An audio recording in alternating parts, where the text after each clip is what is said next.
ബലാത്സംഗ കേസിൽ കോടതി ജാമ്യം നിഷേധിച്ചതിന് പിന്നാലെ നടൻ സിദ്ദിഖ് രക്ഷപ്പെട്ടത് ഇന്നലെ പുലർച്ചെയെന്ന് സൂചന. പിന്നെ കഴിഞ്ഞ പ്രാവശ്യത്തെക്കാൾ ഫുഡും മോശം, ഒരുമാതിരി കുറ്റവാളികളോട് പെരുമാറുന്ന പോലെ ഒരു പെരുമാറ്റോ.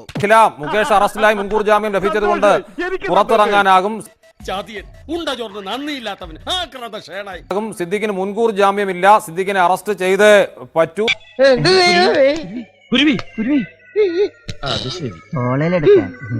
പക്ഷെ എവിടെയെന്ന് വ്യക്തത ഇല്ല.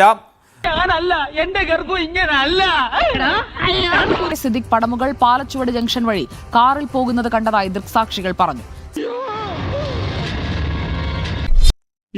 എന്ത് ചെയ്യും ആലോചിച്ചിട്ടൊരെത്തും പിടിയും കിട്ടുന്നില്ല. സ്വന്തം വാഹനം ഒഴിവാക്കി മകന്റെ പേരുള്ള വാഹനത്തിലാണ് സിദ്ദിഖ് കടന്നതെന്നാണ് സൂചന. ഭയങ്കരൻ ബുദ്ധി തന്നെ.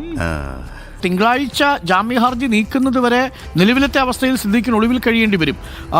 ഞാനൊന്നും മിണ്ടുന്നില്ല, ഞാനൊരു വികാര ജീവിയാണ്. പോലീസിനെ അറസ്റ്റ് ചെയ്യുന്നതിന് ഒരു നിയമ തടസ്സവും നിലവിലില്ല എന്നതാണ് ഏറെ ശ്രദ്ധേയമായ കാര്യം. മര്യാദയ്ക്ക് കീഴടങ്ങിയില്ലെങ്കിൽ പൊട്ടിക്കും ഞാൻ. മുൻകൂർ ജാമ്യ ഹർജി പരിഗണിക്കുമ്പോൾ ജാമ്യം കിട്ടാൻ എന്തെങ്കിലും ഒരു സാധ്യത വേണ്ടേ?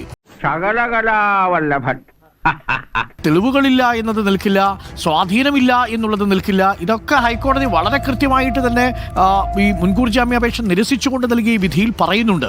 അതുകൊണ്ട് വേറെ വല്ല മാർഗവും ആലോചിക്കാം. WCCയെ പഴിച്ച് സിദ്ദിഖ് സുപ്രീം കോടതിയിൽ.